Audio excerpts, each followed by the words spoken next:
लेकिन वहां फायरबर्ड नजर नहीं आती क्योंकि वह जमीन के नीचे छिपी होती है। फोल जॉन से कहता है, नट्स को यहाँ फेंक दो। जॉन फौरन नट्स को वहां फेंक देता है। नट्स की खुशबू जैसे ही हवा में फैलती है, फायरबर्ड धीरे धीरे जमीन के ऊपर आने लगती है। वह एक एक करके नट्स खाने लगती है और थोड़ी ही देर में बेहोश होकर गिर जाती है। लेकिन अगले ही पल वह अचानक होश में आ जाती है। उसे देखकर जॉन डर के मारे भागने लगता है और फायरबर्ड उसके पीछे दौड़ पड़ती है। तभी फोल बीच में आ जाता है, जिससे अब फायरबर्ड जॉन को छोड़कर फोल के पीछे लग जाती है। लेकिन इससे पहले कि फायरबर्ड उनका खात्मा कर पाती, जॉन, ये कहानी एक भोले भाले और सीधे लड़के की है जो अपनी बहादुरी और सच्चाई से राजा बनने तक का सफर तय करता है। इस सफर में उसे उबलते पानी और वेल जैसे खतरनाक जीवों का सामना करना पड़ता है, लेकिन उसका एक वफादार दोस्त हर कदम पर उसकी मदद करता है, अपनी जान दांव पर लगाकर। पर क्या वह इन मुश्किलों को पार करके राजकुमारी का दिल जीत पाएगा? यही हम इस रोमांचक कहानी में देखेंगे। कहानी की शुरुआत एक तेज रोशनी से होती है जो रात के अंधेरे में एक किसान के खेतों में दौड़ रही होती है।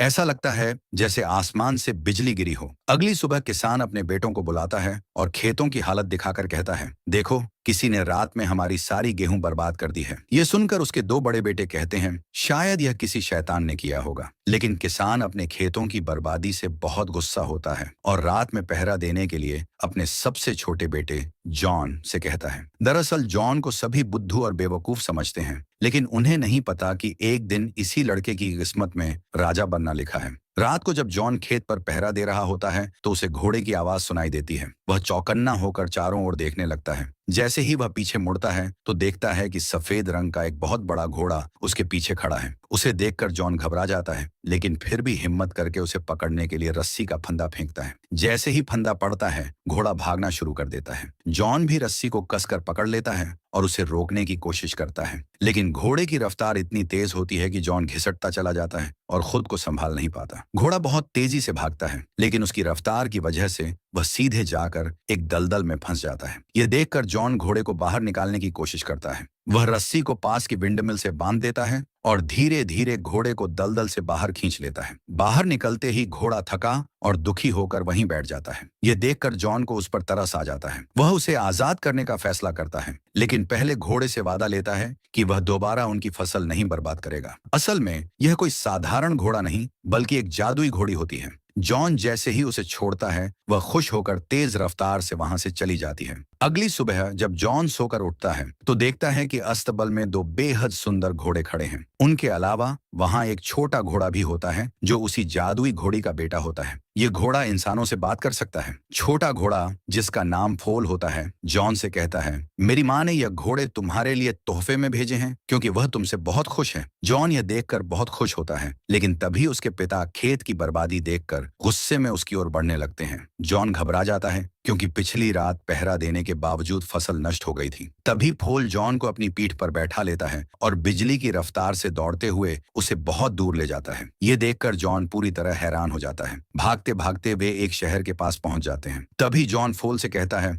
अरे, दोनों घोड़े तो अस्तबल में ही रह गए। ये सुनकर फोल जोर से एक सीटी मारता है और देखते ही देखते वे घोड़े अस्तबल से भागकर सीधे उनके पास आ जाते हैं। इसके बाद जॉन उन घोड़ों को लेकर शहर के बाजार की तरफ जाने लगता है, क्योंकि वह उन्हें बेचकर अच्छी कीमत पाना चाहता है। जब जॉन बाजार पहुंचता है तो वहां मौजूद लोग इन घोड़ों को देखकर दंग रह जाते हैं। इतना शानदार घोड़ा उन्होंने पहले कभी नहीं देखा था। हर कोई इन्हें खरीदने की इच्छा जताने लगता है। तभी फोल जॉन से कहता है, तुम इन घोड़ों को उस आदमी को बेचो जो सामने झोपड़ी में बैठा है। लेकिन जॉन कहता है, नहीं, मैं इन्हें राजा को बेचूंगा ताकि मुझे बहुत सारा पैसा मिले। इसके बाद जॉन घोड़ों को लेकर राजा के पास जाता है। राजा अपने मंत्री से कहता है, मुझे नहीं लगता कि इतने शानदार घोड़े इसके हो सकते हैं। मंत्री जवाब देता है, जरूर इसने ये घोड़े कहीं से चुराए होंगे। इसके बाद राजा जॉन से दोनों घोड़े छीन लेता है और बिना कीमत दिए उसे वहां से जाने को कहता है। ये देखकर जॉन मायूस हो जाता है। उसकी हालत देखकर फोल एक बार फिर जोर से सीटी मारता है।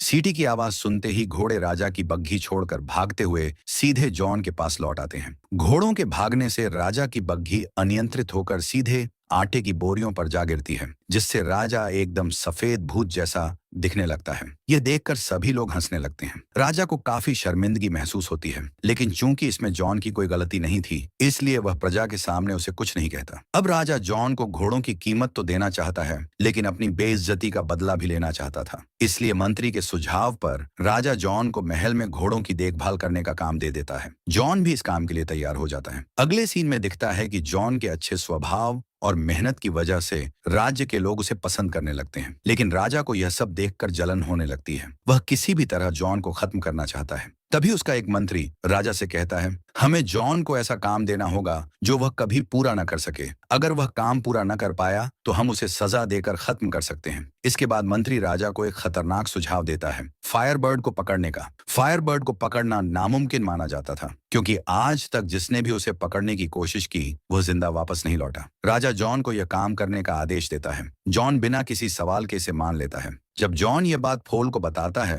तो फोल घबरा जाता है और कहता है, ये नामुमकिन है, तुम्हें ये काम नहीं लेना चाहिए था। ये सफर तुम्हारे लिए जानलेवा हो सकता है। लेकिन जॉन तो पहले ही यह काम करने के लिए हाँ कह चुका था, इसलिए अब पीछे हटना मुश्किल था। फोल भी आखिरकार मान जाता है और जॉन को अपनी पीठ पर बैठाकर बिजली की रफ्तार से एक जंगल में ले जाता है। जंगल में फोल उसे एक खास पेड़ के पास ले जाता है। ये ड्रीम नट्स का पेड़ होता है। फोल कहता है, ये नट्स फायरबर्ड के सबसे पसंदीदा होते हैं। इन्हें खाने के बाद वह गहरी नींद में चली जाती है। ये सुनकर जॉन वहां से कुछ नट्स उठाकर अपने पास रख लेता है। इसके बाद दोनों उस जगह पहुंच जाते हैं जहां फायरबर्ड रहती है, लेकिन वहां फायरबर्ड नजर नहीं आती, क्योंकि वह जमीन के नीचे छिपी होती है। फोल जॉन से कहता है, नट्स को यहाँ फेंक दो। जॉन फौरन नट्स को वहां फेंक देता है। नट्स की खुशबू जैसे ही हवा में फैलती है, फायरबर्ड धीरे धीरे जमीन के ऊपर आने लगती है। वह एक एक करके नट्स खाने लगती है और थोड़ी ही देर में बेहोश होकर गिर जाती है। लेकिन अगले ही पल वह अचानक होश में आ जाती है। उसे देखकर जॉन डर के मारे भागने लगता है और फायरबर्ड उसके पीछे दौड़ पड़ती है। तभी फोल बीच में आ जाता है, जिससे अब फायरबर्ड जॉन को छोड़कर फोल के पीछे लग जाती है। लेकिन इससे पहले कि फायरबर्ड उनका खात्मा कर पाती, जॉन जल्दी से अपने पास बचा आखिरी ड्रीम नट उसके सामने फेंक देता है। फायरबर्ड उसे देखते ही खा लेती है और कुछ ही सेकंड में फिर से बेहोश होकर पास के पानी में गिर जाती है। अगली सुबह जब उसे होश आता है, तब तक जॉन उसे मजबूत जंजीरों से बांध चुका होता है। पानी में भीगने और जंजीरों से बंधे होने के कारण अब फायरबर्ड की ताकत पूरी तरह खत्म हो चुकी थी। उसकी आंखों से आंसू निकल आते हैं। यह देखकर जॉन को भी बुरा लगता है। उसे एहसास होता है कि फायरबर्ड भी बस अपनी आजादी चाहती थी, इसलिए वह उसे आजाद करने का फैसला करता है। जॉन जंजीर खोल देता है और फायरबर्ड आजाद होते ही उड़कर वहां से जाने लगती है। लेकिन जाते जाते वह खुशी में अपना एक चमकता हुआ पंख जॉन के लिए छोड़ जाती है। यह देखकर जॉन बहुत खुश होता है और फोल के साथ राज्य लौट आता है। लेकिन जैसे ही वह महल पहुंचता है, राजा के सैनिक उसे पकड़कर सबके सामने ले जाते हैं। राजा गुस्से में कहता है, तुम फायरबर्ड को पकड़ने में नाकाम रहे,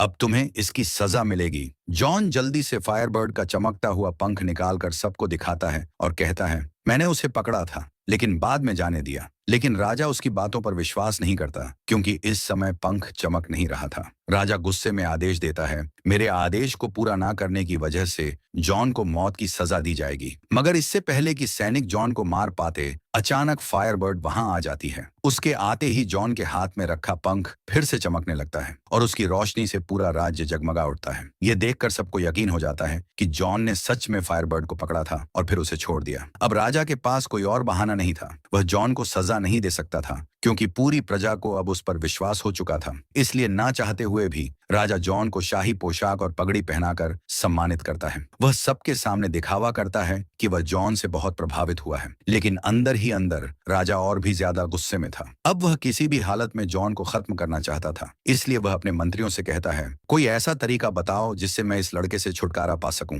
तब एक मंत्री राजा को सुझाव देता है, हम जॉन से कहेंगे कि वह आपके लिए एक राजकुमारी को ढूंढ कर लाए, जो बहुत दूर बर्फीले पहाड़ों की ऊंची चोटी पर रहती है। इससे आपको दो फायदे होंगे। अगर जॉन राजकुमारी को ले आता है तो आप उससे शादी कर लीजिए, और अगर वह उसे लाने में नाकाम रहा तो आप उसे मौत की सजा सुना सकते हैं। मंत्री का यह सुझाव राजा को बहुत पसंद आता है, इसलिए वह बिना देर किए पूरे राज्य में ऐलान करवा देता है कि जॉन को बर्फीले पहाड़ों से राजकुमारी को लाने का आदेश दिया जाता है। इसके बाद जॉन और फोल उस जगह के लिए निकल पड़ते हैं। फोल की तेज रफ्तार से वे जल्दी वहां पहुंच जाते हैं, लेकिन किले के अंदर जाने से पहले उनके सामने मोटी बर्फ की एक परत होती है। जॉन सोच में पड़ जाता है क्योंकि इसे तोड़ पाना उसके लिए मुश्किल था। तभी फायरबर्ड का पंख उड़कर दरवाजे के अंदर चला जाता है। जैसे ही पंख दरवाजे को छूता है, पूरी बर्फ पिघलने लगती है और वहां बहुत सारा पानी बहने लगता है। तेज बहाव में फोल भी पानी के साथ बहकर पहाड़ के नीचे चला जाता है, लेकिन जॉन अकेला ही किले के अंदर पहुंच जाता है। अंदर जाकर जॉन देखता है कि वहां बहुत सारी लड़कियां सोई हुई हैं, लेकिन उसे समझ नहीं आता कि इनमें से असली राजकुमारी कौन है। तभी फायरबर्ड का पंख उड़कर एक लड़की के पास जाता है और उसे जगा देता है। अब जॉन समझ जाता है कि वही असली राजकुमारी है। इसके बाद जॉन राजकुमारी से कहता है, हमारे राजा आपसे शादी करना चाहते हैं। मैं जॉन हूँ और मुझे आपको ले जाने के लिए भेजा गया है। लेकिन राजकुमारी उसे मना कर देती है और कहती है, अगर तुम्हारे राजा इतने बहादुर होते तो खुद मुझे लेने आते। उसे लगता था कि अब दुनिया में कोई भी सच्चा बहादुर इंसान नहीं बचा जिससे वह शादी कर सके। यह कहकर वह अचानक पहाड़ की छोटी से नीचे कूद जाती है। जॉन घबरा जाता है, लेकिन कुछ सोचे वह भी राजकुमारी को बचाने के लिए कूद जाता है। पर राजकुमारी अपने खास कपड़ों की मदद से हवा में उड़ने लगती है, लेकिन जब वह जॉन को तेजी से नीचे गिरता देखती है तो उसे पकड़ लेती है। तभी जॉन की गलती की वजह से राजकुमारी के कपड़े फट जाते हैं और दोनों तेजी से नीचे गिरने लगते हैं। तभी फोल उन्हें देख लेता है और अपनी जादुई पंखों की मदद से दोनों को गिरने से पहले बचा लेता है, लेकिन ऊंचाई से गिरने की वजह से राजकुमारी बेहोश हो जाती है। फोल कहता है, मैं तुम्हें पहले ही बचा सकता था, लेकिन शायद मेरी जादुई पंख इसी सही समय का इंतजार कर रही थी। इसके बाद वे सभी सही सलामत जमीन पर आ जाते हैं। रात में जब वे एक जंगल में रुकते हैं तो फोल जॉन को अलग ले जाकर समझाता है, तुम्हें तो राजकुमारी से प्यार हो गया है, इसलिए हमें राजा के पास नहीं जाना चाहिए, हम कहीं और चले जाएंगे। लेकिन जॉन फोल की बात नहीं मानता। इधर राजकुमारी भी कहीं ना कहीं जॉन को पसंद करने लगी थी। अगली सुबह जॉन और फोल राजकुमारी के साथ राज्य में पहुंच जाते हैं। राजा जॉन को राजकुमारी के साथ देखकर बहुत गुस्सा हो जाता है, क्योंकि एक बार फिर जॉन ने उसे गलत साबित कर दिया था। लेकिन मंत्री राजा को समझाता है, गुस्सा करने की जरूरत नहीं है, इसमें आपका ही फायदा है, क्योंकि अब आप राजकुमारी से शादी कर लेंगे। राजकुमारी को राज्य में देखकर प्रजा भी बहुत खुश हो जाती है। राजा की तरफ से जॉन को बहुत सारा सोना और कीमती कपड़े देकर सम्मानित किया जाता है, लेकिन जॉन फिर भी बहुत दुखी था, क्योंकि राजकुमारी से प्यार करने के बावजूद उसे राजा को सौंपना पड़ा। रात को जॉन छुपकर राजकुमारी से मिलने जाता है और उसे फूलों का गुलदस्ता देता है। राजकुमारी बहुत खुश हो जाती है, क्योंकि वह भी जॉन को पसंद करने लगी थी। लेकिन तभी राजा के लोग वहां आ जाते हैं, जिससे जॉन को जल्दी वहां से भागना पड़ता है। इसके बाद राजा के लोग राजकुमारी को नए कपड़े पहनाकर राजा के सामने ले जाते हैं। काफी देर बातचीत के बाद राजा राजकुमारी से शादी के लिए पूछता है, लेकिन राजकुमारी मना कर देती है। वह कहती है, मैं तब तक शादी नहीं कर सकती जब तक मेरी दादी माँ की खोई हुई अंगूठी नहीं मिल जाती। मैंने वो अंगूठी समुद्र में कहीं खो दी थी। यह सुनकर राजा परेशान हो जाता है। तभी वहां जॉन आ जाता है। राजा खुश होकर कहता है, तुम सही वक्त पर आए हो, अब तुम्हें राजकुमारी की अंगूठी समुद्र से ढूंढ कर लानी होगी। जॉन इस काम के लिए तैयार हो जाता है, लेकिन दूसरी तरफ फोल परेशान हो जाता है, क्योंकि अब उसे भी जॉन की मदद करनी होगी और इस बार उसे खुद भी नहीं पता कि वह अंगूठी कहाँ गिरी थी। फोल अपनी माँ से मदद मांगता है। फोल की माँ जादू से आसमान में दिखाती है कि वो अंगूठी एक बड़ी व्हेल मछली के पेट में है। वह यह भी बताती है कि अब वह व्हेल समुद्र में एक छोटे से आइलैंड में बदल गई है। इसके बाद अगली सुबह फोल जॉन के साथ उस व्हेल को ढूंढने के लिए निकल पड़ता है। जब ये लोग उड़ते हुए जा रहे होते हैं, तभी अचानक जॉन अनियंत्रित होकर समुद्र में गिर जाता है। उसे कुछ नहीं होता, लेकिन वह देखता है कि एक बहुत बड़ी व्हेल मोटी मोटी जंजीरों से बंधी हुई है, जिसकी वजह से वो अब एक छोटे से आइलैंड जैसी दिख रही है। ये देखकर जॉन समझ जाता है कि यही वो व्हेल है जिसकी उन्हें तलाश थी। तभी ऊपर से एक बड़ी लहर उनकी तरफ आने लगती है, लेकिन फोल और जॉन उड़ते हुए जल्दी से व्हेल के पास पहुंच जाते हैं। अब फोल व्हेल की भाषा समझ लेता है। व्हेल बताती है कि उसने गलती से कुछ जहाज निगल लिए थे, जिस वजह से लोगों ने उसे जंजीरों से बांध दिया था, लेकिन अब वो अपनी गलती सुधारना चाहती है। यह सुनकर जॉन सोच में पड़ जाता है कि आखिर इसे आजाद कैसे किया जाए। तभी उसे एक उपाय सूझता है। अगर वे किसी तरह व्हेल को छींक दिला दें तो झटके से सारी जंजीरें टूट जाएंगी और वो आजाद हो जाएगी। इसके बाद जॉन और फोल व्हेल की नाक के अंदर चले जाते हैं और गुदगुदी करने लगते हैं, जिससे व्हेल को एक जोरदार छींक आती है। फिर एक एक करके सारी जंजीरें टूट जाती हैं और व्हेल आजाद हो जाती है। साथ ही जो जहाज उसने निगल लिए थे वो भी बाहर आ जाते हैं। जॉन और फोल भी छींक के साथ बाहर निकलकर किनारे पर आ जाते हैं। वहां से वे देखते हैं कि व्हेल आजाद होकर खुशी खुशी समुद्र की गहराइयों में चली जाती है। लेकिन तभी जॉन को याद आता है कि वह व्हेल से अंगूठी मांगना तो भूल गया था। इससे वह बहुत दुखी हो जाता है। तभी एक केकड़ा आता है और जॉन को वो अंगूठी दे देता है, क्योंकि वेल ने जॉन के दिल की बात समझ ली थी और अंगूठी भिजवा दी। अंगूठी मिलते ही जॉन बहुत खुश हो जाता है। इसके बाद वो फोल के साथ वापस लौटता है, लेकिन आते ही सबसे पहले चुपके से राजकुमारी से मिलने जाता है। वह उसे उसकी दादी माँ की अंगूठी देता है और शादी के लिए प्रपोज करता है। अंगूठी देखकर राजकुमारी समझ जाती है कि जॉन सच में एक बहादुर लड़का है। वह खुश होकर शादी के लिए हाँ कर देती है। लेकिन दूसरी ओर राजा के मंत्री ने जॉन और राजकुमारी को साथ देख लिया था। वह सैनिकों के साथ जॉन को पकड़ने के लिए आ जाता है। अब जॉन और सैनिकों के बीच लड़ाई शुरू हो जाती है। वहीं यह सब आवाजें सुनकर राजा की नींद खुल जाती है। जब वह राजकुमारी के कमरे की ओर देखता है तो वहां फोल को खड़ा देख लेता है। गुस्से में राजा अपनी बंदूक निकालता है और फोल को गोली मार देता है, जिससे फोल नीचे गिर जाता है। इसके बाद जॉन को राजकुमारी से चुपके से मिलने के जुर्म में गिरफ्तार कर लिया जाता है। अब रात में जब राजकुमारी अपने कमरे में होती है तो अचानक एक छोटा चूजा आता है। वह राजकुमारी को अपने साथ अस्तबल में ले जाता है। दरअसल इसे फोल ने ही भेजा था। फिर राजकुमारी फोल को बताती है कि वह किसी भी तरह राजा को खत्म करना चाहती थी, इसलिए उसने राजा को जवान होने का लालच देकर एक नुस्खा बताया था। उसने राजा को 3 कुंडों से गुजरने के लिए मना लिया था, लेकिन तभी राजा का मंत्री आ गया और उसने राजा को सलाह दी कि सबसे पहले जॉन को उन तीनों कुंडों में से होकर गुजरने दिया जाए। अब कल दोपहर पूरी प्रजा के सामने जॉन को 3 बड़े कुंडों में से होकर गुजरना होगा। पहले कुंड में उबलता हुआ गर्म पानी होगा, दूसरे कुंड में खून जमा देने वाला ठंडा पानी होगा, तीसरे कुंड में उबलता हुआ दूध होगा। अगर हमें जॉन को बचाना है तो हर कुंड में एक खास चीज डालनी होगी। पहले कुंड के गर्म पानी में मेरी दादी माँ की अंगूठी डालनी पड़ेगी, दूसरे कुंड के ठंडे पानी में फायरबर्ड का पंख डालना होगा, तीसरे कुंड के उबलते दूध में जीवन अमृत का फूल डालना होगा, जो पृथ्वी के अंतिम छोर पर मिलता है। राजकुमारी की बात सुनकर फूल सोच में पड़ जाता है। वह कहता है, अंगूठी और फायरबर्ड का पंख तो हमारे पास है, लेकिन मुझे नहीं लगता कि मैं कल दोपहर तक पृथ्वी के अंतिम छोर से जीवन अमृत का फूल लेकर आ पाऊंगा, क्योंकि मैं पहले से ही जख्मी हूँ। लेकिन राजकुमारी फूल को हिम्मत देती है और कहती है, तुम यह कर सकते हो। फिर राजकुमारी के जाते ही फूल अपनी चोटों के बावजूद अपनी बिजली जैसी रफ्तार से जीवन अमृत का फूल लाने के लिए निकल पड़ता है। अगली सुबह सभी प्रजा के सामने राजा 3 बड़े बड़े कुंड तैयार करवा देता है। इसके बाद जॉन को कैद से बाहर निकाल कर लाया जाता है। फिर बिना देर किए राजा उसे उबलते हुए गर्म पानी के कुंड में डाल देता है। लेकिन ठीक उसी समय राजकुमारी चालाकी से उस कुंड में अपनी दादी माँ की अंगूठी डाल देती है। अंगूठी के असर से जॉन बच जाता है। इसके बाद जॉन उड़ते हुए ठंडे पानी के कुंड में जा गिरता है। ठीक उसी समय फायरबर्ड अपना पंख उस कुंड में डाल देता है। इससे जॉन की जान फिर से बच जाती है। अब जॉन उड़ते हुए उबलते हुए दूध के कुंड में गिरने वाला होता है। वहीं दूसरी तरफ फूल अपनी पूरी रफ्तार से जीवन अमृत के फूल तक पहुंच चुका होता है। फूल से कहता है, अगर तुम मुझे तोड़ोगे तो तुम मारे जाओगे। लेकिन फूल अपनी जान की परवाह किए बिना वह फूल तोड़ लेता है। दूसरी तरफ जॉन को दूध के कुंड में गिरे हुए काफी समय हो चुका था। सबको लगने लगा कि जॉन अब जिंदा नहीं है। लोग दुखी होकर वहां से जाने ही वाले थे कि तभी ऊपर से उड़ता हुआ फूल आता है। फूल जीवन अमृत का फूल कुंड में गिरा देता है। फूल के गिरते ही कुंड से तेज रोशनी निकलने लगती है और फिर जॉन उसी कुंड से बाहर निकलता है। अब वह एक राजकुमार की तरह दिख रहा था। यह देखकर सभी लोग बहुत खुश हो जाते हैं। अब जॉन को राजकुमार के रूप में देखकर राजा को यकीन हो जाता है। इसलिए बिना देरी किए राजा भी जवान बनने के लालच में गर्म पानी के कुंड में कूद जाता है। सभी की नजरें राजा पर थीं, लेकिन अगले ही पल राजा एक बड़े से बुलबुले में कैद होकर बाहर निकल आता है। राजा बुलबुले के अंदर चीखने चिल्लाने लगता है और फिर वह बुलबुले के साथ उड़ता हुआ